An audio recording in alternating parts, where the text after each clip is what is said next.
Queria dar boas-vindas aos irmãos da internet que vão assistir essa palavra no YouTube. Sejam bem-vindos, Deus fale com vocês também. Eu não sei aonde abrir a Bíblia, irmãos. Eu acho que é no Evangelho de Lucas, capítulo de número 6.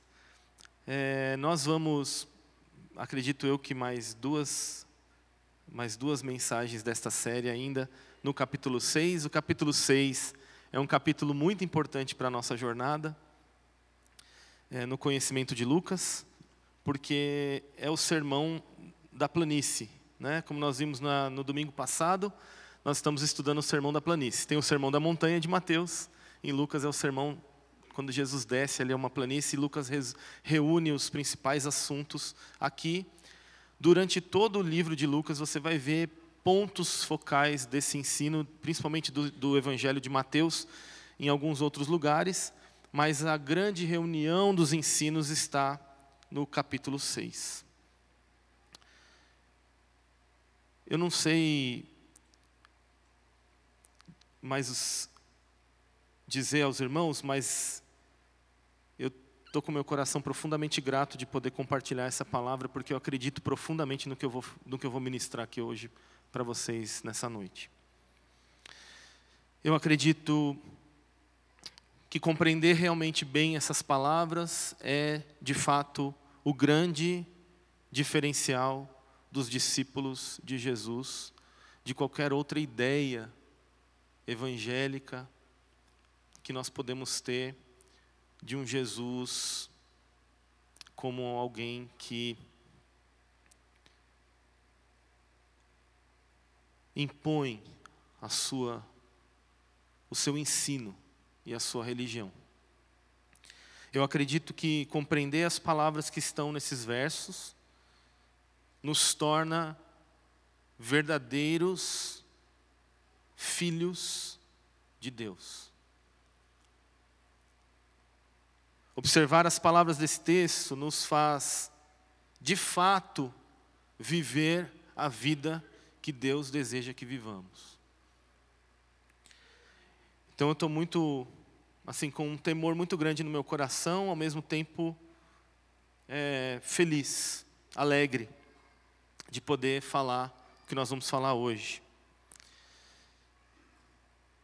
Lucas capítulo 6, versículo 27 ao 36, é a continuação do sermão da planície, que vai até o capítulo 6, no versículo 49. Então nós vamos ler do versículo 27 até o versículo de número 36. Diz assim: digo, porém, a vocês que me ouvem, amem os seus inimigos, façam o bem aos que odeiam vocês, abençoem aqueles que os amaldiçoam, orem pelos que maltratam vocês. Ao que lhe bate numa face, ofereça também a outra. Ao que lhe tirar a capa, deixe que leve também a túnica. Dê a todo que lhe pedir alguma coisa, e se alguém levar o que é seu, não exija que seja devolvido. Façam aos outros o mesmo que vocês querem que eles façam a vocês. Se vocês amam aqueles que os amam, que recompensa terão? Porque até os pecadores amam aqueles que os amam. Se fizerem bem aos que lhe fazem bem, que recompensa terão? Até os pecadores fazem isso. E se emprestam àqueles de quem esperam receber, que recompensa terão? Também os pecadores emprestam aos pecadores para receberem outro tanto. Vocês, porém, amem os seus inimigos, façam o bem e emprestem, sem esperar nada em troca. Vocês terão uma grande recompensa e serão filhos do Altíssimo. Pois Ele é bondoso para os ingratos e maus. Sejam misericordiosos, como também é misericordioso o Pai de vocês. Eu não sei o que nós esperamos quando nós nos tornamos cristãos. E a pergunta talvez seja essa: o que eu espero ao me tornar cristão?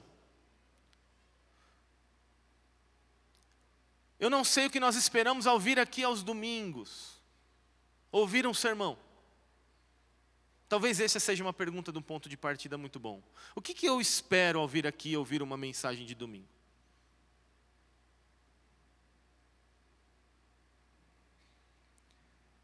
Eu temo, meus irmãos, que as nossas expectativas, as nossas esperanças, elas estejam adulteradas. Muitos de nós temos vindo a Cristo porque achamos que vir a Cristo vai melhorar a nossa vida. Vir a Cristo vai mudar a situação financeira da nossa vida. E de fato, irmãos, vai mudar.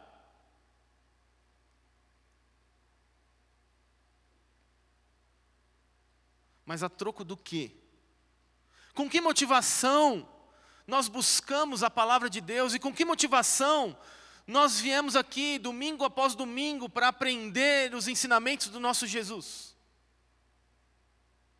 Será que nos nossos corações não se encontra uma ambição egoísta,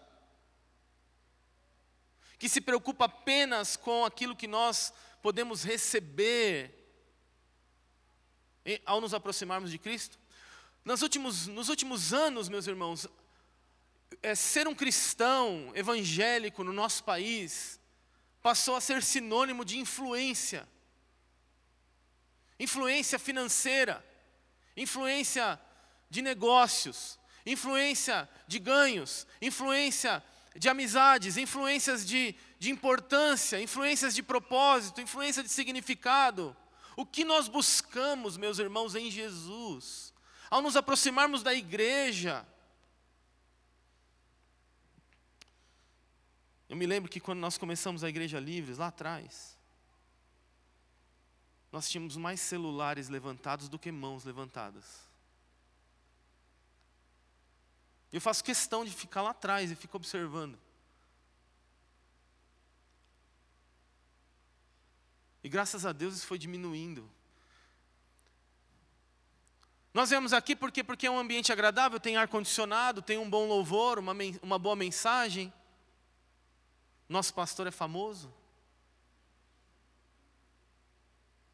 Talvez eu queira um pedacinho dessa fama. Talvez eu queira me parecer assim, na mesma visão, na mesma vibe. Nós somos livres, né? E hoje em dia fazer livres hoje é meio complicado, né? Que pode ser mal interpretado e tudo mais. Mas, meus irmãos, pare para pensar um pouquinho. Qual é o motivo que nos faz vir aqui, domingo após domingo, para aprender do Senhor? O Senhor, e Lucas escolhe bem o texto, no versículo 27, ele diz: digo, porém, a vocês que me ouvem. Se tem uma coisa que é importante para nós hoje, adolescentes, twins que hoje estão participando do culto, e às vezes não tem, né, culto todo domingo para eles, e eu sei que é difícil deles sentarem aí nessa cadeira para ouvir o pastor falar. Mas por que eu estou vindo na igreja? Para fazer amizade? Eu sou sozinho, eu preciso de amizade, então eu me aproximo, meu casamento está destruído, eu preciso de restauração. Todos são motivos válidos. Mas a principal frase do Velho Testamento, e que se reflete nesse versículo do início desse segundo assunto que Jesus começa a falar aos discípulos, é ouvir Israel, o Senhor seu Deus é um. Faz parte da principal oração do povo de Israel. Shema, que é conhecido como ouvir Israel, o Senhor seu Deus é um. Mas com que coração nós ouvimos a Jesus? Nós estamos de fato dispostos a obedecê-lo? Nós estamos de fato motivados a sermos abençoados por Jesus? Ou há alguma mistura na nossa busca por Jesus? Algum interesse secundário? Hoje o Senhor Jesus não levanta os olhos dele para ter um encontro assim face a face com a gente. Hoje Ele quer ter um encontro com os nossos ouvidos. Hoje Ele diz, para vocês que me ouvem. E de novo, isso implica os seus discípulos diretamente. É como se Jesus estivesse sentado à mesa, falando aos seus discípulos diretamente. Ou seja, o que vem depois disso, meus irmãos, caracteriza a essência dos discípulos de Jesus. Nós falamos isso em Efésios muitas vezes. É o amor. Mas que tipo de amor é esse? Então é isso que Jesus começa a ensinar aos discípulos. E há um engano quando nós pensamos na palavra amor. Sempre nós falamos do amor de Deus como amor ágape, né?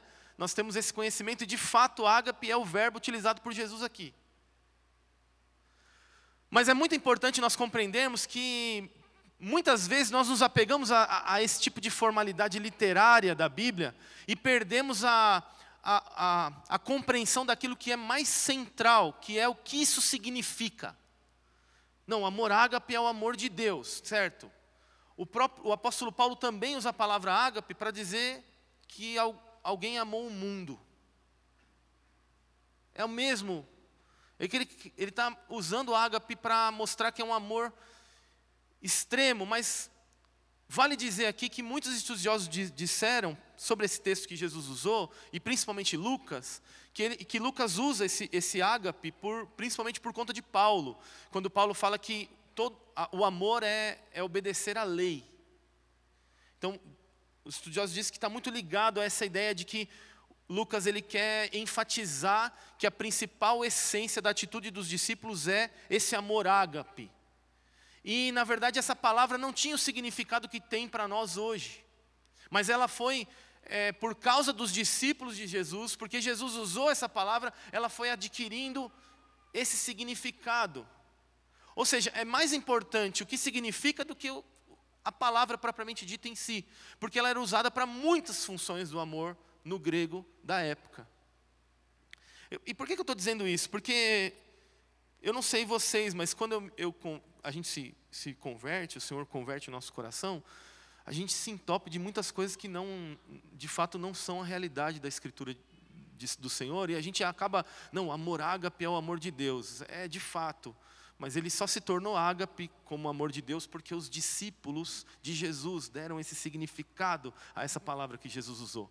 Não é a palavra em si que é importante, mas aquilo que se faz com ela.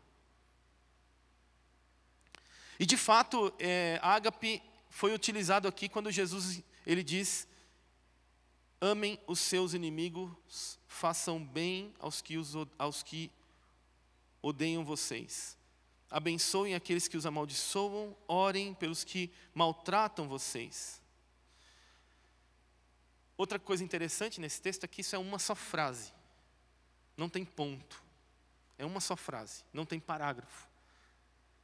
E a sequência daquilo que Jesus vai ensinar, a partir das bem-aventuranças, é sobre como os seus discípulos deveriam amar. Não vou encarnar o Pablo Marçal aqui, pergunta como primeiro, né? Os irmãos já lembram como, né? Mas é como nós devemos amar. como os discípulos de Jesus deveriam amar. Como que o ágape, que era uma palavra sem significado, usada para todo tipo de amor, qualquer tipo de amor efêmero, para qualquer tipo de coisa boa ou ruim, se torna ou recebe um significado que é para além daquilo que ela tem. Eu achei isso incrível. Os discípulos de Jesus dando significados a palavras insignificantes. Por meio da sua vida, por meio de como eles obedeceram esse mandamento, por meio de como eles viveram isso. E como é difícil ouvir essas palavras de Jesus. Talvez consideradas por muitos impraticável. Por isso Jesus se preocupa muito durante o texto a nos mostrar como isso deve ser compreendido.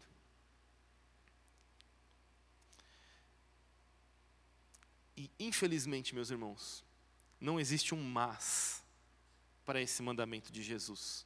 Amar os inimigos significa amar os inimigos. Porque nós sempre estamos esperando algo assim, né? Amem os seus inimigos, mas não foi bem isso que Jesus quis dizer. Inimigos aqui significa isso, aquilo. Não tem nenhum tipo de rodeio aqui. Não tem nenhum tipo de significado oculto aqui. E Jesus deixa bem claro na sequência do texto. E é sobre isso que nós vamos falar. E ele é para nosso coração. E a pergunta para encerrarmos essa introdução é: eu e você, estamos dispostos a amar como Jesus nos ensina a amar? Ou vamos levantar dessa cadeira e sairmos frustrados com Jesus? Guarde isso no seu coração. Nessa única frase que Jesus inicia a sua sentença, existem 4 ações. Uma frase, 4 ações. Amar. Agape. Na conjugação, no tempo presente. Amém. Como se Jesus estivesse indicando, como se fosse um hábito. Amar é um hábito dos discípulos de Jesus. É no presente que se ama, não no passado, não no futuro. É hoje. O amor é hoje. Esse amor àqueles que são avessos, contrários, têm opiniões diversas, é para ser feito hoje. Aqueles que nos maltratam. A segunda ação é fazer. Façam o bem. Eu gosto muito de uma frase da Heidi Baker, e é uma missionária que eu admiro muito, tem muitos anos que eu acompanho o trabalho dela em Moçambique. E ela tem uma frase chamada pare por uma pessoa. É um lema que ela tem no ministério dela, que é amar uma pessoa de cada vez. E é muito poderoso que essa mulher vem carregando sobre o amor de Deus ao longo da história, né? Doutora em Novo Testamento, tem uma série de conhecimentos, mas ela nos constrange com a simplicidade da vida cotidiana e do amor que ela tem pelas crianças, dos seus acolhimentos, né? Todos os projetos lá na África e todas as igrejas e pastores que estão debaixo desse ministério, o Ministério Íris.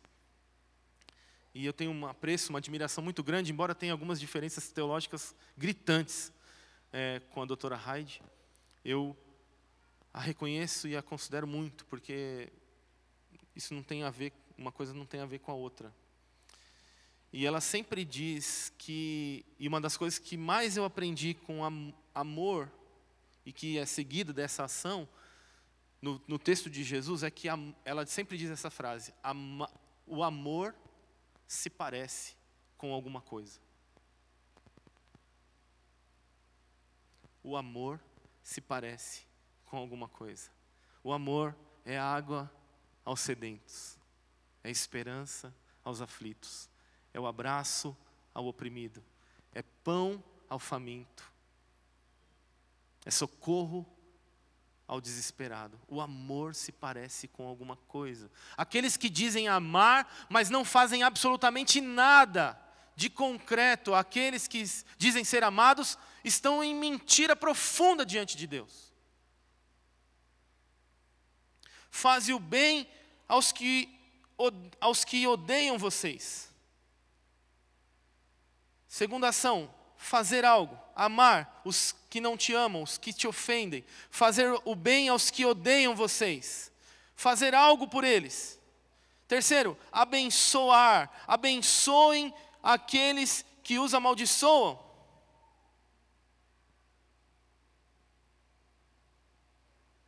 Como isso, Deus? Não é isso que o sistema me ensina, não é isso que a escola me ensina, não é isso que os meus tios me ensinaram, não é isso que eu vi na televisão, não é isso que eu vi na política brasileira.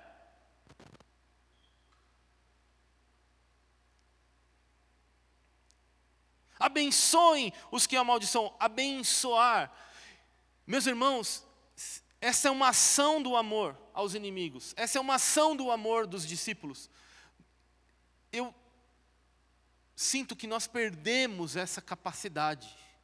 A nossa boca se abre para maldizer, para murmurar. Ao contrário, Jesus está nos chamando para abençoar. E não só aqueles que nos abençoam, mas aqueles que nos amaldiçoam. Lembra do basquete aqui do domingo passado? Reações inesperadas àqueles que aguardam uma reação esperada de nós. Qual é a reação daquele que recebe uma maldição? Amaldiçoar, praguejar, condenar. Eu não sei vocês, mas eu ouço na internet, quando eu abro o Instagram, é um show de horrores nesse sentido, né? Eu vou te amaldiçoar. Você vai perder tal coisa. Não foi assim que Jesus ensinou os seus discípulos. Jesus disse claramente: abençoem, essa é a terceira ação do amor aos inimigos. E por último, orem pelos que maltratam vocês. Oi? Orem pelos que maltratam vocês? Talvez você esteja esperando um mas. Não foi bem isso que o Senhor quis dizer, mas não. Isso não está presente nesse texto. É literalmente, orem pelos que maltratam vocês. É por isso que eu sempre digo que não há nada mais humano e não há nada mais eterno do que orar por alguém. Mesmo por aqueles que amaldiçoam vocês, ou que maltrataram vocês, ou que maltratam vocês no presente tempo.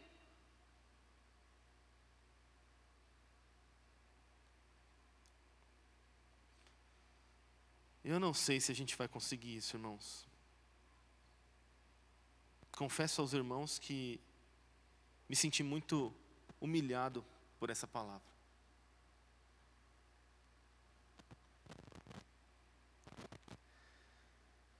Esses são os 4 hábitos do amor, todos no tempo presente, todos no hoje, como uma ação contínua. Jesus nos chama a não retribuirmos na mesma moeda das quais nós temos recebido. Os discípulos de Jesus não retribuem na mesma moeda que recebem. É bem interessante que na sequência desse versículo, nos versículos 29 ao 31, Jesus indica 4 ações que seguem esses comportamentos, que seguem esses hábitos. Veja, o esforço que Jesus está fazendo para que os discípulos compreendessem bem o que ele estava dizendo. Meus irmãos, se nós não formos capazes de amar dessa forma, nós não somos discípulos de Jesus. Se nós não formos capazes de cultivar esses hábitos na nossa vida com Jesus, nós não podemos sermos chamados filhos do Altíssimo. Eu confesso, meus irmãos, que há muito não ouvia o Senhor ministrar ao meu coração dessa forma. Mas me parece que o Senhor está chamando a sua igreja às origens. Me parece que o Senhor está convocando todos aqueles que desejam viver a realidade do verdadeiro Evangelho de Jesus. Sem minúcias, sem adereços, sem enfeites, sem diminuições, sem aumentos. A verdade pura e simples do cristianismo que o Senhor plantou no coração dos seus discípulos. Tudo isso começa conosco aprendendo a amar os nossos inimigos. A lição mais básica dos discípulos de Jesus é essa, meus irmãos. O beabá para todo aquele que quer seguir a Jesus é aprender esses hábitos. E muitas vezes dentro do nosso próprio relacionamento marital, nós cometemos abusos e retribuições que não estão alinhados ao ensino de Jesus. Muitas vezes, dentro dos nossos relacionamentos com os nossos filhos, nós cometemos abusos e retribuições que não estão alinhados ao coração de Jesus, ao amor que Jesus teve por cada um de nós. Uma única sentença, 4 ações, 4 hábitos: amor, fazer o bem, abençoar e orar. São os 4 hábitos do amor. Não é apenas aqui uma ética humana. Esses hábitos carregam a expressão mais pura da natureza de quem Deus é. Deus é amor. Muitos enxergam esse texto como uma regra moral que os discípulos devem viver e se esforçar por ela, e eles transformam isso em religiosidade. Nós transformamos isso em religiosidade, mas isso é a natureza de Deus. É assim que Deus nos ama.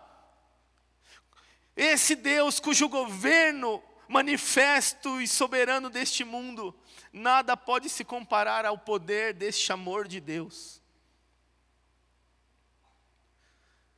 Sabe por que Jesus ensina isso, meus irmãos? Porque Ele não queria que os seus discípulos se tornassem como seus inimigos. Amar como Deus nos ama, nos protege de nos tornarmos como os inimigos de Deus.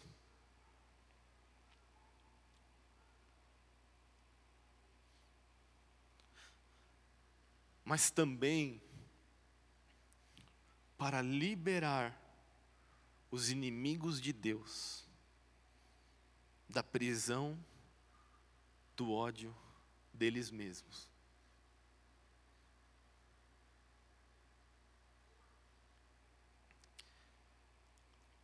Portanto, por mais que pareça um monte de regra moral,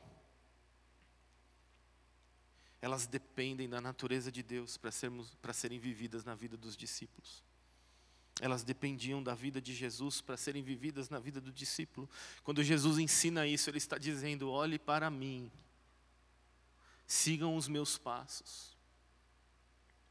Ele está dizendo que Ele na verdade vai, e já estava fazendo, e faria durante toda a sua relação com seus discípulos. dos versículos 29 ao 31, as 4 ações, essas ações, esses hábitos que foram ditos dos versículos 27 ao 28, são seguidos de 4 comportamentos positivos. E eu sempre gosto de começar a falar sobre algo dizendo aquilo que é, e depois dizendo aquilo que não é. Mas nos últimos dias eu sempre achei que o não é meio estranho. Como professor, como pedagogo, eu sempre achei que dizer o que não era tão necessário, era mais importante dizer o que é. Mas nos dias em que nós estamos vivendo, meus irmãos, é preciso dizer o que não é também. E Jesus disse o que não é também aqui nesses versículos. Principalmente dos versículos 32 ao 34. Ele apresenta 3 comportamentos negativos do que não é o comportamento do amor de Jesus. E dos versículos 29 ao 31, ele apresenta então esses 4 comportamentos e a regra de ouro, que é conhecida comumente como regra de ouro. Queria ler com vocês novamente, a partir do verso 29. Ao que lhe bate numa face, ofereça também a outra, e ao que lhe tirar a capa, deixe que leve também a túnica. Então, primeira ação, oferecer a outra face. A expressão utilizada aqui, ela indica um soco no maxilar. O que acontece quando a gente leva um soco no maxilar? Não sei se os irmãos sabem aquela brincadeira de dar um tapa assim, né? Horrível, pelo amor de Deus. O cara fica meio...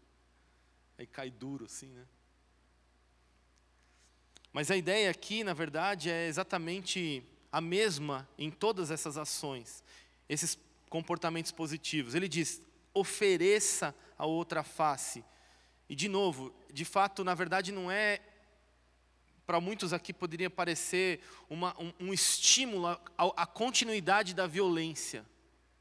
Não é? Tipo assim, me bateu aqui, agora bate aqui. Vem aqui, dá aqui na outra face e tal. Não é bem assim. Mas é a não resistência para que mais violência seja praticada. Oferecer a outra face é um gesto de rendição. É um gesto de que você não quer retribuir da mesma forma que você recebeu aquele soco. É um gesto de nudez, que está explícito na próxima ação. Se alguém lhe tirar a capa, deixe que leve também a túnica. As pessoas só tinham 2 vestimentas naquela época, a capa e a túnica. A capa era a vestimenta externa e a túnica era a vestimenta interna. Era a cueca, né, daquele tempo. Jesus estava dizendo, se tirarem a roupa externa de vocês, fiquem nus.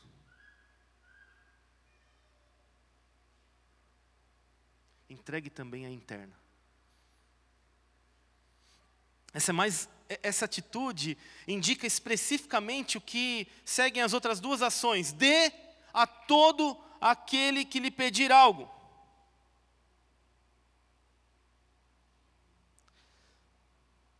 E quando eu era mais jovem no Evangelho, eu tinha muito medo de ler esse texto. Porque eu não conseguia dizer não para nada que as pessoas pediam para mim. E isso acontece ainda hoje. Acho que eu fui viciado nesse processo, né? Mas na rua eu tinha medo que a pessoa falasse, me dá um carro, tá aqui, me dá o meu carro aqui, né? Eu ficava com medo das pessoas pedirem a coisa, porque eu achava que eu tinha que dar, né? Mas é isso mesmo, tá, irmãos? É para ter medo mesmo. Dê a todo o que lhe pedir algo. O amor se parece com algo, com alguma coisa.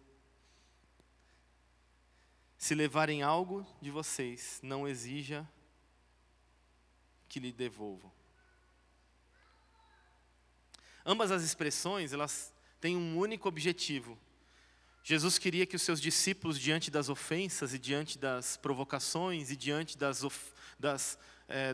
dos dilemas dessa vida, estivessem nus. não tivessem nada,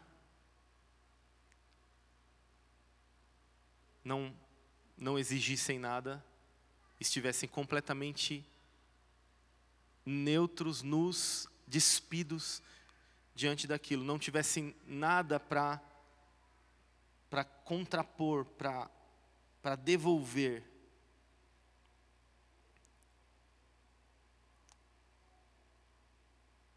Isso não é para amar em face do mal e da injustiça, mas de permanecer nu diante disso. O propósito dessa vulnerabilidade calculada não é convidar a agressão, mas deixar de oferecer resistência, não fornecer mais motivos para agressão.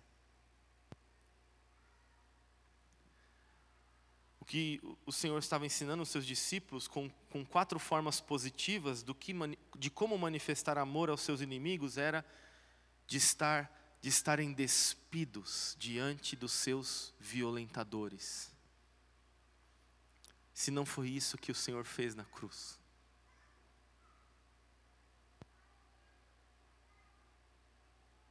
Os seus acusadores o despiram. E Jesus foi pendurado no madeiro nu pelas nossas vidas.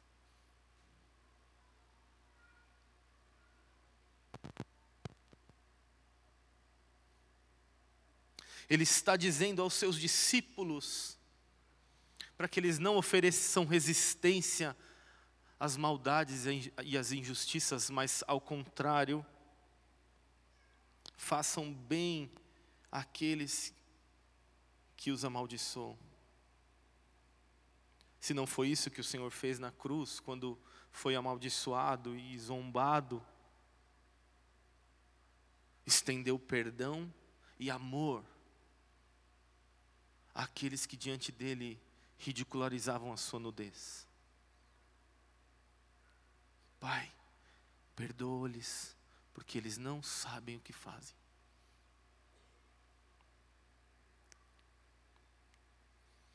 Se não foi assim o exemplo de Martin Luther King,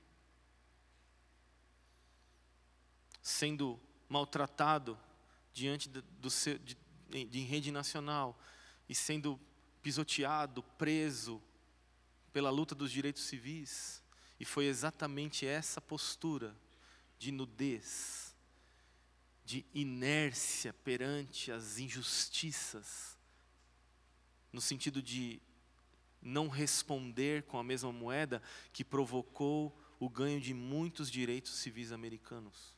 Se não foi a oração pela paz na Alemanha, muitos anos de oração pela paz na Alemanha, que não fez com que o muro de Berlim fosse derrubado.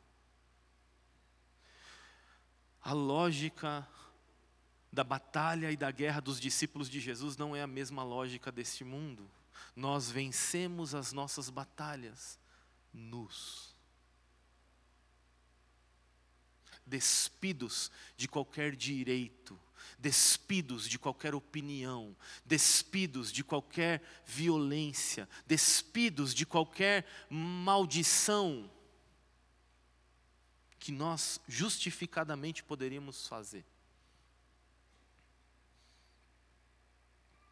E ele encerra esse trecho do que é positivo, dizendo no versículo 31, façam aos outros o mesmo que vocês querem que lhes façam a vocês. Que eles façam a vocês.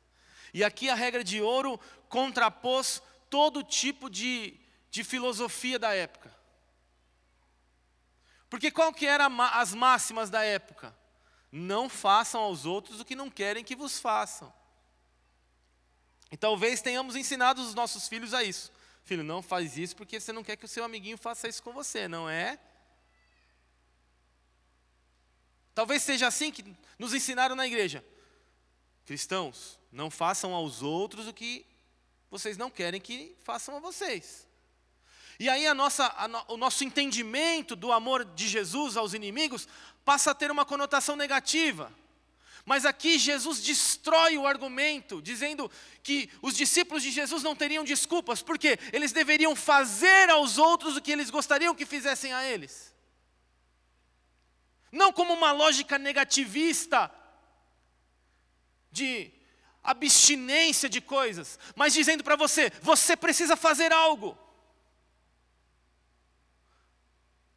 Não é deixar de fazer algo que significa amar os inimigos. É fazer algo que significa amar os inimigos. É por meio daquilo que nos leva a dizer sim. Porque nós somos eternos devedores da graça que nos alcançou, meus irmãos. Efésios capítulo 2, versículo 1. Mas Deus nos deu vida quando nós estávamos mortos em nossas transgressões. Ele nos salvou mediante a fé. E pela graça vocês são salvos, e isso é dom de Deus.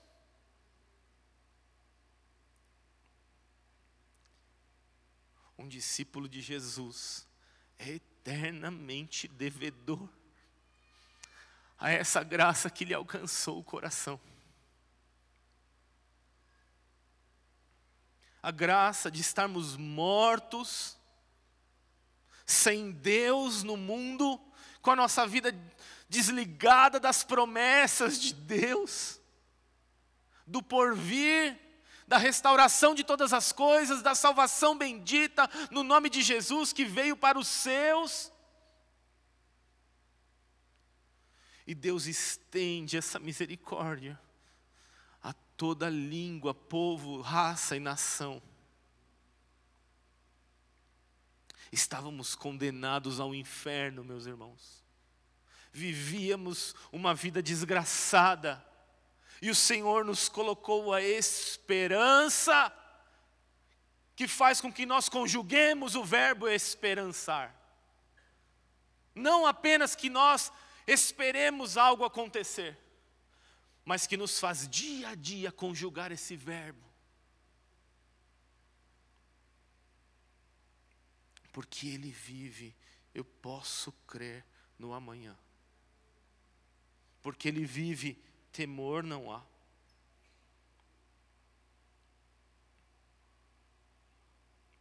E dos versos de número 32 a 34, Jesus diz agora o que não é o amor.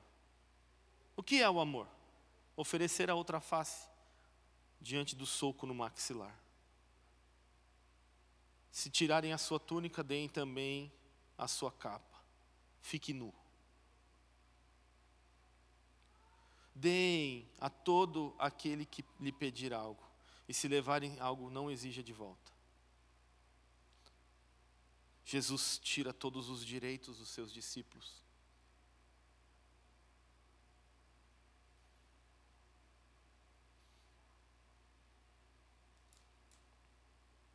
Façam aos outros o mesmo que vocês querem que eles façam. Meus irmãos, isso mudaria toda a nossa dinâmica relacional, né? Porque como nós trazemos demanda diante de Jesus? Se nós fizéssemos 1% das demandas que trazemos a Jesus aos outros, o mundo estaria alcançado.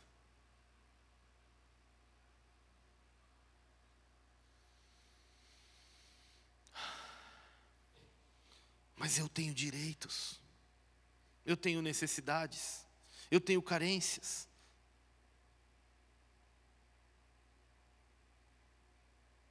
Fique nu, meu irmão, diante dos seus inimigos. Então Jesus diz o que não é amar. Se vocês amam aqueles que os amam, que recompensa terão? Esse é o primeiro comportamento negativo. Não amar só quem nos ama. O alvo do nosso amor é principalmente aqueles quem não nos ama. O segundo comportamento negativo do que não é o amor de Jesus. Ele vai dizer, porque até os pecadores fazem isso. Ele repete isso 3 vezes.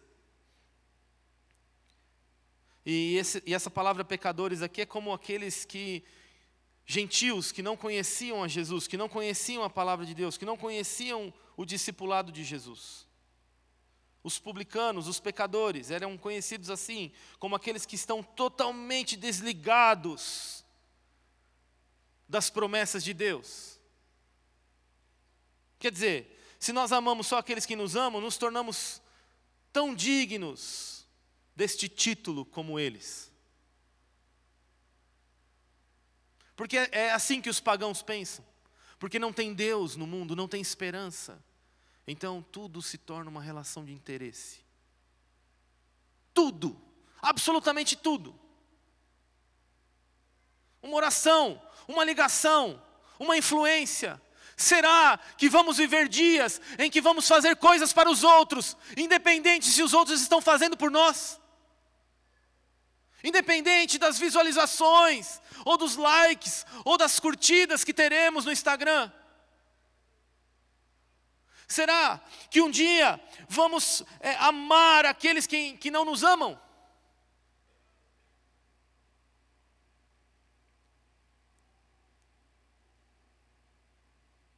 Somos pagãos se fazemos isso, meus irmãos, porque não confiamos em Deus. De novo, isso é uma prova de que essa relação de Jesus com esse comportamento dos discípulos não são apenas regras morais, mas dependem de uma visualização de quem é Deus e da recompensa que está residindo nele e daquilo que virá no porvir. Porque se a esperança que se tem é apenas nesta vida, não existe um sonho para sonhar.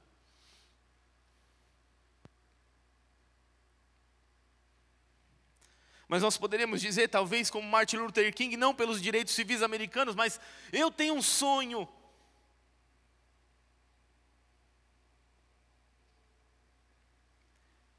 De ver o reino de Deus fluindo como um rio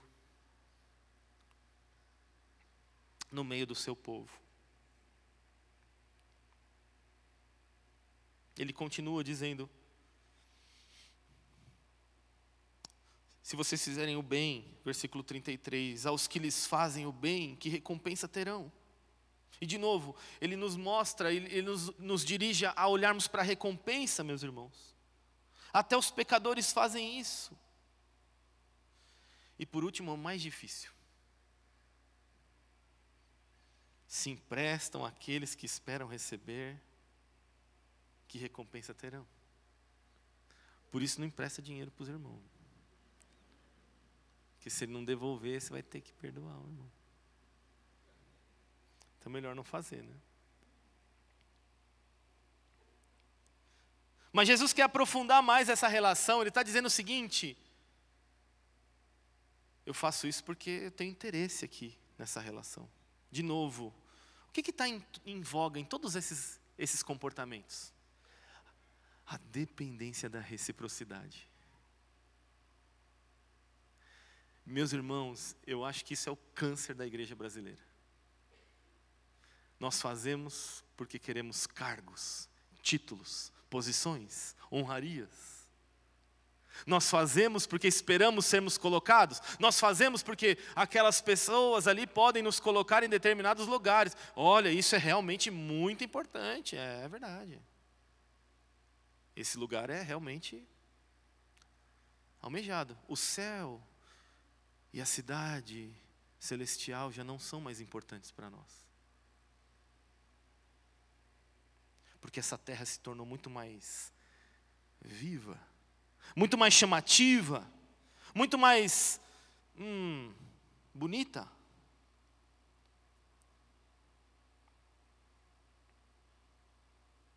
E a conclusão está no verso de número 35 e 36, desse ensino de Jesus, dizendo: vocês, porém... E Jesus começou dessa forma e está terminando dessa forma. Vocês, porém, meus discípulos,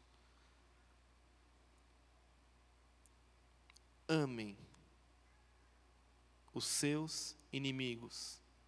Façam o bem e emprestem. Olha aí, está perdido. Sem esperar nada em troca. O assunto aqui agora ainda continua sendo ágape. É o mesmo verbo que está no mesmo tempo presente, na mesma inclinação de uma ação contínua.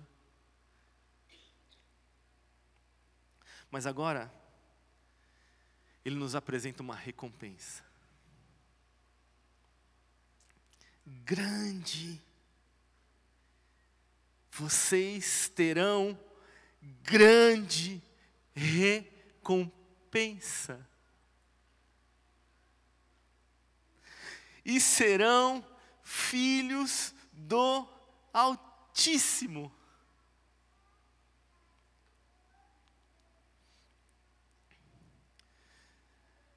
É muito interessante que nesse texto, no verso de número 34, ele fala, o último comportamento negativo, né? Não emprestar só para quem lhe devolve. Ele fala assim, e se emprestam àqueles de quem esperam. Essa palavra esperam é um tipo de palavra no grego. E logo no versículo 36 ele usa a mesma palavra. Façam o bem e emprestem sem esperar nada em troca.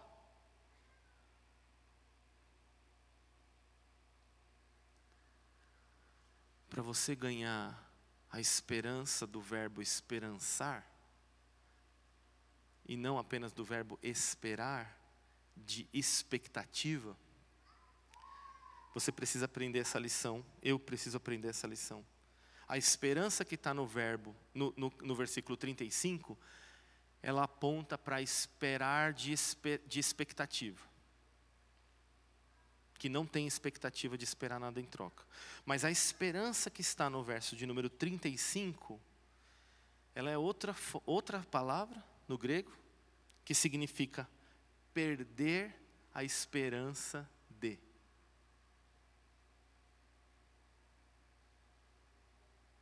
Se eu pudesse reescrever esse texto aqui de Jesus com o assunto principal, o literal da palavra que foi usada aqui é: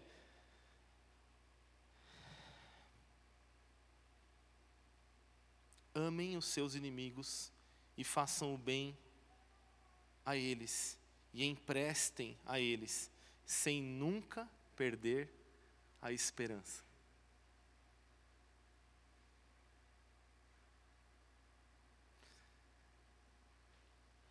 Sem nunca perder a esperança.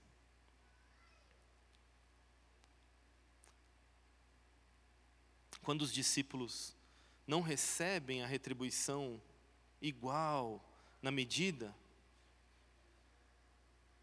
aquilo que eles fizeram, eles ficam mais uma vez nus. E por conseguinte, em uma posição a ser recompensado somente por aquele que ditou o mandamento. Não pelos recipientes da benevolência, mas quando estamos nus, nos abrimos para recebermos a grande recompensa daquele que ditou os mandamentos. Por isso, amar os inimigos, fazer o bem àqueles que nos ofendem, emprestar a eles, sem nunca perder a esperança de que fazendo isso, o próprio Senhor Jesus será o nosso recompensador. E mais do que isso, irmãos, seremos chamados filhos de Deus. E esse é o objetivo de todo esse ensino de Jesus. Ele conclui no verso 36, ele diz assim, continuando no verso 35, o final diz assim: pois Ele é bondoso até para os ingratos e maus. Sejam misericordiosos, como também é misericordioso o Pai de vocês. Amem sem perder a esperança, porque a recompensa, meus irmãos, não é uma recompensa para este reino terreno. O Senhor está preparando novos céus e nova terra para aqueles que vivem conforme os seus mandamentos. Se você não tiver a perspectiva da eternidade, você não consegue amar os seus inimigos. Porque em muitos casos em que você amar os seus inimigos, você pode morrer. Mas o que é morrer para mim e para você, meus irmãos? Se não encontrar a Jesus, o nosso Senhor.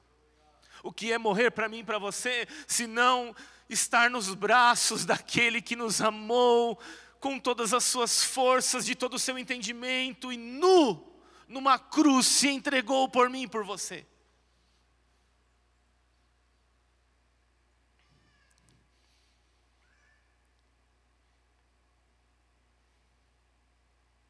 Você quer aprender a amar da maneira de Jesus? Se você quer aprender a amar da maneira de Jesus, nós precisamos aprender essas verdades. O apelo ao nosso coração hoje é que sejamos misericordiosos, como misericordioso é o nosso Pai. E o nosso Pai nos amou quando nós éramos ainda inimigos seus, ofensores à sua santidade. Estávamos mortos em nossos pecados e transgressões. E não foi antes de nos salvar que Ele nos amou. E não foi depois de nos salvar que Ele nos amou. Ele nos amou antes, nessa condição. O apelo é para sermos mais misericordiosos nessa noite.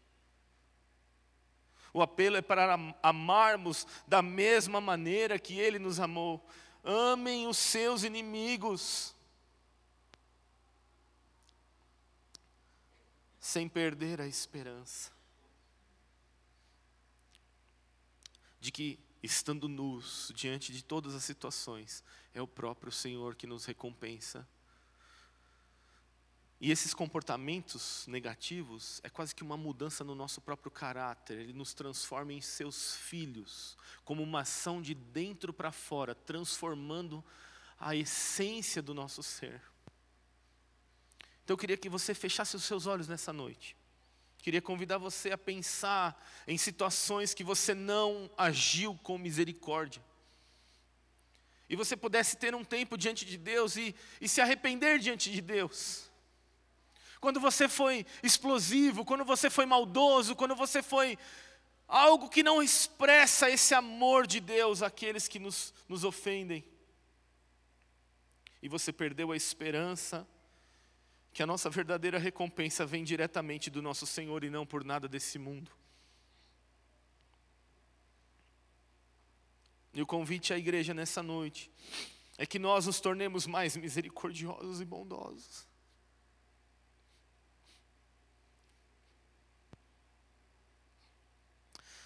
Essa é uma igreja que eu gostaria de ver, Senhor. Este é um sonho que eu gostaria de ter, Senhor. De ver uma igreja misericordiosa e bondosa, Senhor, com todos, assim como o Senhor é. Assim como o Senhor foi conosco, Senhor. Eternamente devedores da sua graça, Senhor. Oh, Deus Todo-Poderoso. Tem misericórdia, Senhor, todas as vezes que nos levantamos, Senhor. E não fomos, e não somos, e não temos sido uma expressão do Teu verdadeiro amor. Ó Senhor, nos ajude nessa noite. Porque é demasiadamente difícil para nós em nossos dias. Nós vivemos dias tão egoístas, Senhor. Vivemos dias, Senhor, em que a aparência é tão importante.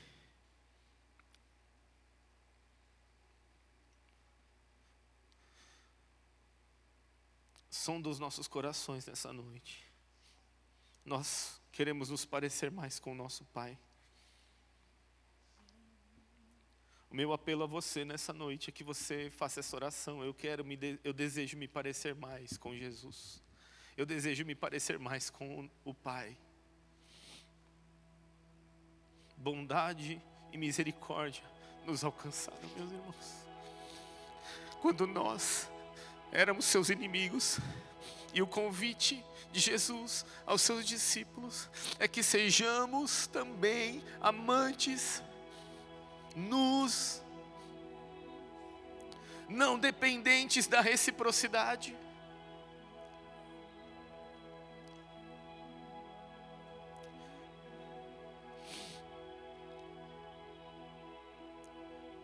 Sem perder a esperança de que é o Senhor quem nos recompensará. Faça essa oração diante de Jesus nessa noite. Entregue o seu coração a Jesus. Se você percebe dificuldades nessa direção, dentro da sua casa, dentro do seu trabalho, dentro da sua relação diária, o Senhor convida a mim e a você a sermos misericordiosos, assim como Ele também é misericordioso. Senhor, eu me arrependo. Senhor, em nome da Tua igreja, Senhor, por tantos anos em que nos alinhamos em detrimento às nossas verdades, Senhor, e oprimimos tantas vezes pessoas que deveríamos ter amado. Senhor, encontre em nossos corações uma terra fértil para nos tornarmos mais misericordiosos como o Senhor, para nos tornarmos, Senhor, amantes dos nossos inimigos como o Senhor nos amou, para amarmos aqueles que não têm nada em troca para nos oferecer. Assim seremos teus filhos amados. Nos torna seus filhos nesta noite, Senhor, e nos habilita, Senhor, para sermos misericordiosos como o Senhor é misericordioso. Nos ajuda, Senhor, a amar o não amável, a fazer a quem não nos pode oferecer nada em troca, a abençoar os que nos amaldiçoam, Senhor, e a orar por aqueles que nos maltratam. Fazendo assim, nós nos livramos de parecer-nos com eles e livramos eles, Senhor, de toda a prisão do ódio que sente por nós. Ensina-nos, Senhor, a termos um coração, Senhor, pronto para esse amor. Em nome de Jesus, que a Tua igreja, Senhor, possa ser abraçada, Senhor, pelo batismo desse amor. Em nome de Jesus. Em nome de Jesus. Amém.